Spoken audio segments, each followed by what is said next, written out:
Je suis préoccupé par trouver un moyen de surmonter cette situation chaotique. J'ai 25 ans, et ma précédente fiancée et moi étions en couple depuis 6 longues années. Je lui ai fait ma demande pendant la pandémie, sans savoir qu'elle était impliquée dans une liaison lorsqu'elle a accepté. C'est incompréhensible pour moi. Pourquoi quelqu'un se comporterait-il ainsi? Comment a-t-elle pu accepter de m'épouser tout en étant impliquée avec quelqu'un d'autre? C'est totalement déconcertant pour moi. J'ai toujours été un peu maladroit, surtout dans mes interactions avec les femmes.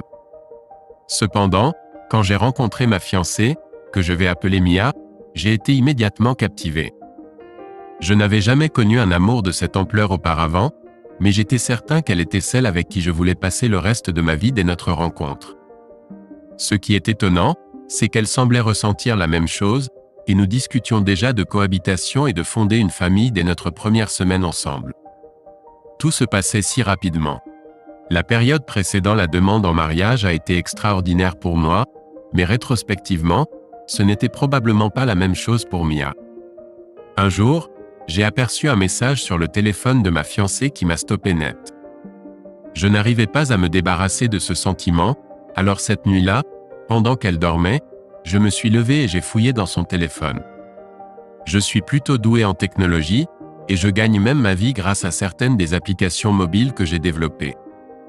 Bien que je ne sois pas excessivement riche, je suis financièrement assez à l'aise pour prendre un an sabbatique sans conséquences à long terme.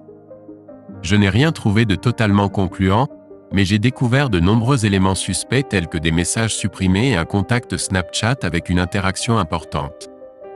Il y avait même des images d'un homme que je ne reconnaissais pas, alors j'ai décidé d'installer un logiciel espion sur son téléphone. J'ai effectué une brève recherche sur Google et choisi le service le plus cher disponible, qui me permettait même d'accéder à distance à la caméra et au microphone. Le lendemain, Mia devait partir pour un voyage d'affaires de 5 jours.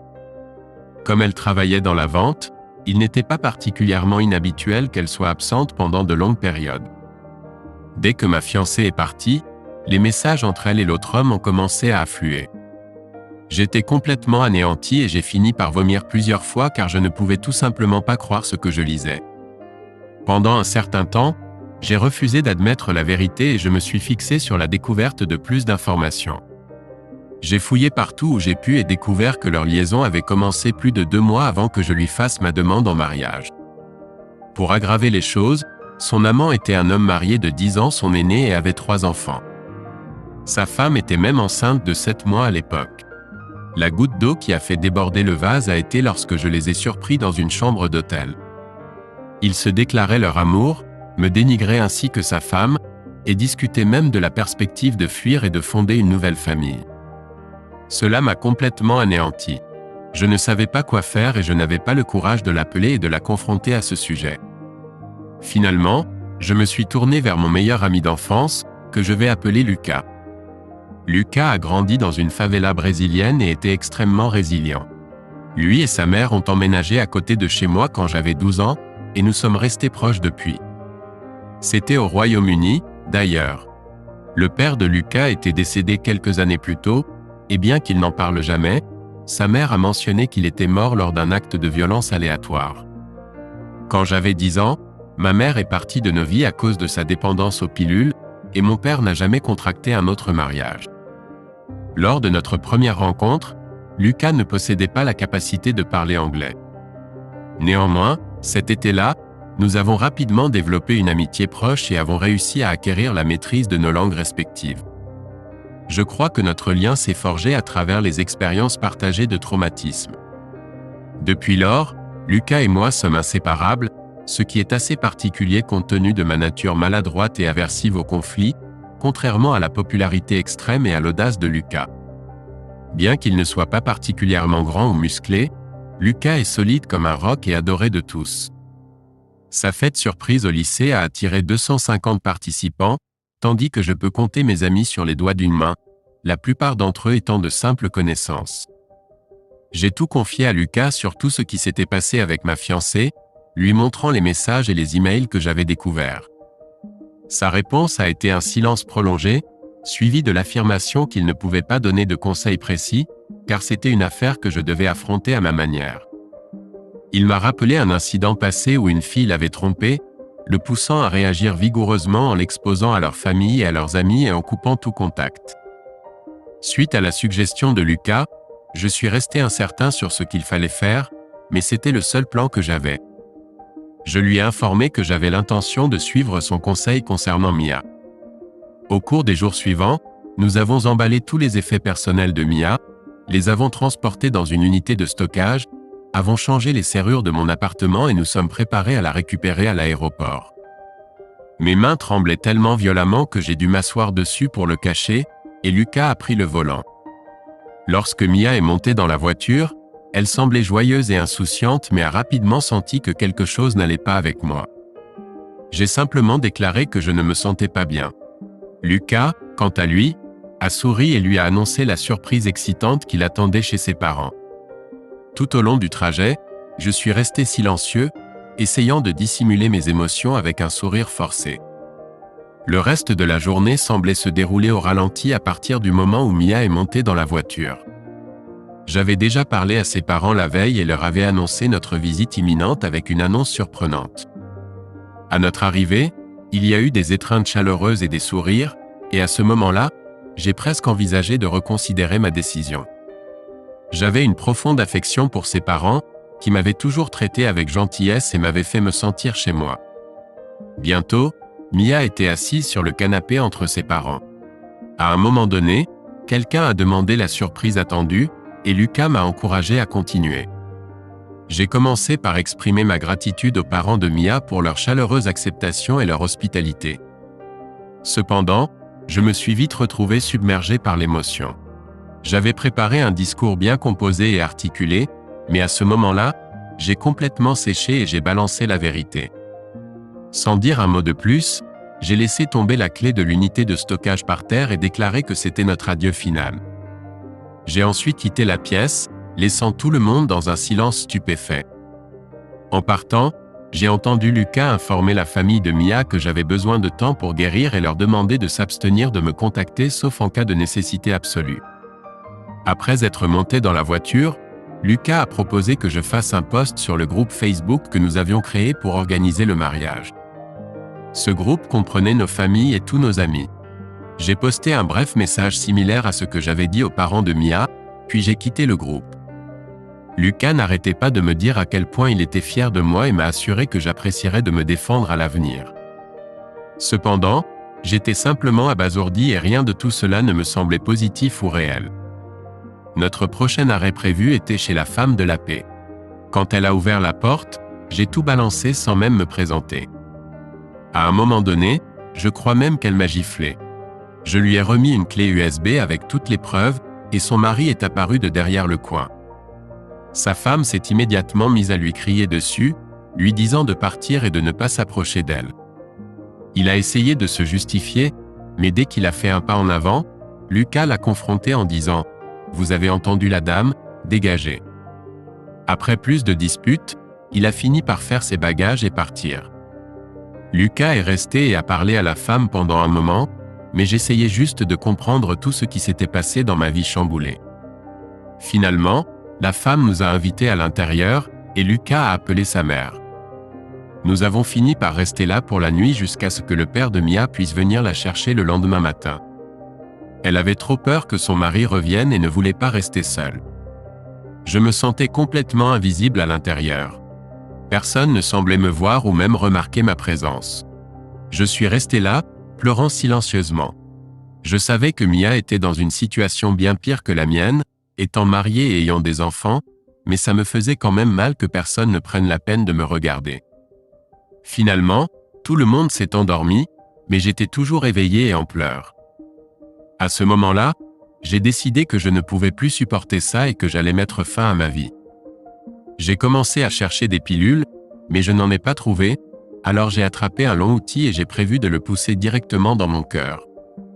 J'ai tenu l'outil vers ma poitrine avec mes deux mains, et alors que je prenais une grande respiration, l'outil est passé sous ma cage thoracique et a pénétré d'environ 1 centimètre. Je n'ai aucune idée de combien de temps je suis resté là, mais finalement j'ai laissé l'outil sur la table et je suis retourné à ma chaise, où j'ai passé le reste de la nuit à pleurer. Je n'arrivais tout simplement pas à comprendre ce qui m'arrivait. Le père de Mia est arrivé à 5h30 du matin, et j'ai ouvert la porte pour le laisser entrer. Malgré mon apparence négligée, il est resté étonnamment calme et m'a demandé comment j'allais. J'ai balbutié quelques mots incohérents, et il est entré pour trouver sa fille, pendant que je restais là à tenir la porte. Peu de temps après, Lucas est sorti pour me parler, mais je l'ai juste fixé pendant 1 minute avant de m'évanouir. La prochaine chose dont je me souviens, c'est que je me suis réveillé à l'hôpital. 3 mois se sont écoulés depuis lors, et Lucas est resté avec moi pendant les premières semaines après mon retour à la maison, craignant que je ne tente de me faire du mal à nouveau. Je n'ai pas prononcé un mot à mon ex-fiancée depuis lors. J'ai changé de numéro de téléphone, bloqué son adresse e-mail et coupé tout accès à elle sur les réseaux sociaux. Elle s'est présentée à ma porte une bonne douzaine de fois, parlant à travers la porte pendant des heures, implorant le pardon et me disant à quel point elle est désolée. Elle prétend avoir mis fin à sa relation avec l'AP et que sa femme est maintenant en train de divorcer. Elle a mentionné qu'elle a été renvoyée parce que la femme du PDG a signalé leur liaison au service des ressources humaines. Chaque fois que Mia vient à ma porte, je m'assois à l'intérieur et je l'écoute en versant des larmes. J'ai l'impression de me causer de la douleur, et je ne lui ai pas encore répondu. Elle a même mentionné qu'elle peut voir la porte bouger quand je m'appuie contre, donc elle sait que je suis là. Malgré l'amour intense que je lui porte toujours, je n'ai fait aucun progrès dans ma guérison. Mon cœur et mon âme sont profondément blessés. Je suis consumé par la colère, la haine et la honte, et je suis conscient que revenir vers elle briserait complètement ce qu'il me reste de confiance en moi et de respect de soi. La confrontation chez ses parents et le fait d'informer la femme du PDG ne m'ont apporté aucun soulagement. Si quelque chose, je regrette de ne pas être simplement parti. Les gens ne cessent de m'assurer qu'à un moment donné, je deviendrai insensible ou indifférent, et j'espère que ce jour arrivera bientôt car chaque jour semble être un cauchemar. J'ai décidé de contacter ses parents pour voir s'ils pouvaient intervenir et la persuader d'arrêter de venir à ma porte. Je comprends maintenant que la personne que je croyais qu'elle était et qui elle est vraiment sont des individus totalement différents. Tout ce que je désire maintenant, c'est qu'elle disparaisse de ma vie pour que je puisse commencer à avancer. Peut-être que je vais même adopter un chat ou quelque chose pour me tenir compagnie. Avant que je puisse parler à ses parents, son père m'a surpris en arrivant à ma porte avec un pack de 6 de ma bière préférée. Il a demandé si nous pouvions parler, et j'ai suggéré que nous puissions converser en marchant plutôt que de rentrer.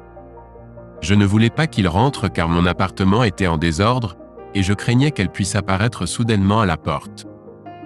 De plus, j'étais incertain de la tournure que la conversation pourrait prendre, et je ne voulais pas devoir lui demander de partir. Comme vous le savez, il a ouvert 2 bouteilles de bière et a entamé la conversation.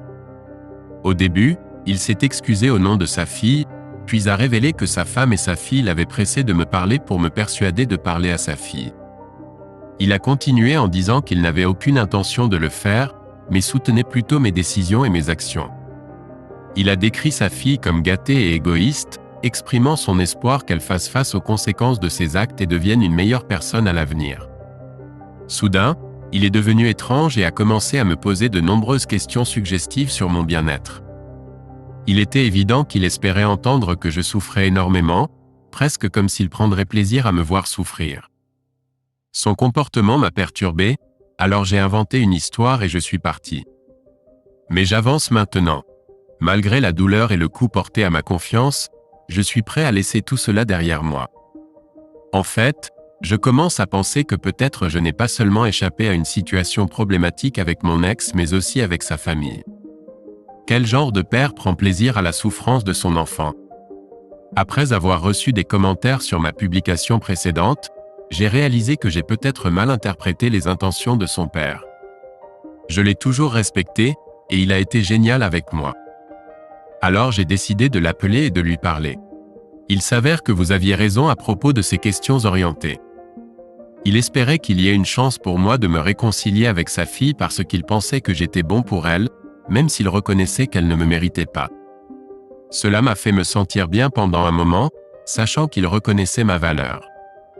Quant à son sourire quand il parlait de la douleur de sa fille, c'était en réalité le résultat d'une dispute de longue date avec sa femme à propos de son style éducatif. Il l'avait toujours averti que gâter leur fille et ne pas lui imposer de discipline entraînerait de graves conséquences négatives à l'avenir. Son plus grand regret était de laisser sa femme passer outre à cela. Il arborait un large sourire, attendant avec impatience le moment où il pourrait prouver qu'il avait raison à sa femme.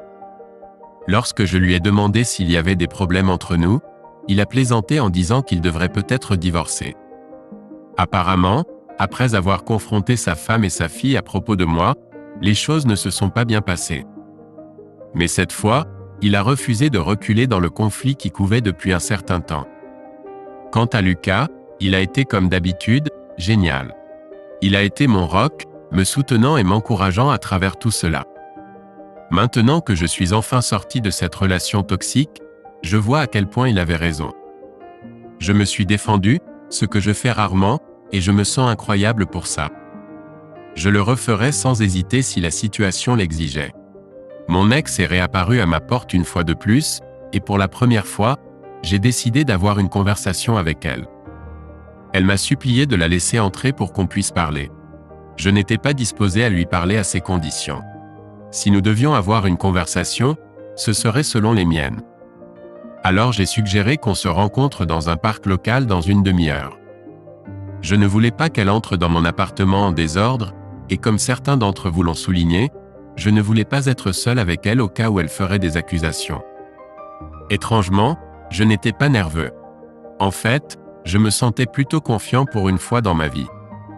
Quand je suis arrivé au parc, elle était déjà là en train de pleurer. Nous avons fait de la petite conversation, mais c'était sans signification. Ensuite, elle a essayé de s'immiscer dans ce que son père et moi avions parlé, mais je lui ai dit que c'était privé et que ça ne la regardait pas. Je m'ennuyais, alors je lui ai demandé de quoi elle voulait parler. Alors qu'elle bavardait sur le fait qu'elle était désolée, combien elle m'aimait, et à quel point tout était faux, je ne pouvais m'empêcher de ressentir un sentiment de détachement. C'était comme si ses paroles venaient de loin, étouffées par la réalisation que ses actions avaient irrémédiablement endommagé notre relation. Nous avons plaidé pour une réconciliation, promis de tout faire pour arranger les choses, mais au fond de moi, je savais que ce n'était que des paroles en l'air. Malgré toute la douleur, la colère et le ressentiment que je portais, je me suis retrouvé à dire que je lui pardonnais. Je ne voulais plus porter le poids de ces émotions négatives, mais pardonner à quelqu'un ne signifie pas toujours oublier ou se réconcilier. Lorsqu'elle a évoqué la possibilité que nous nous remettions ensemble, je l'ai rejetée sans y réfléchir à deux fois. Il était clair pour moi que quelqu'un qui prétendait m'aimer n'aurait jamais pu me traiter de la manière dont elle l'avait fait. Ces paroles sont tombées dans l'oreille d'un sourd alors que je réitérais que ses actions avaient prouvé sans l'ombre d'un doute qu'elle n'était pas une personne agréable. Les personnes agréables n'infligent pas une telle douleur à ceux qu'elles prétendent aimer. Je ne pouvais plus lui faire confiance. Elle m'a révélé sa vraie nature, et ce n'était pas du tout beau.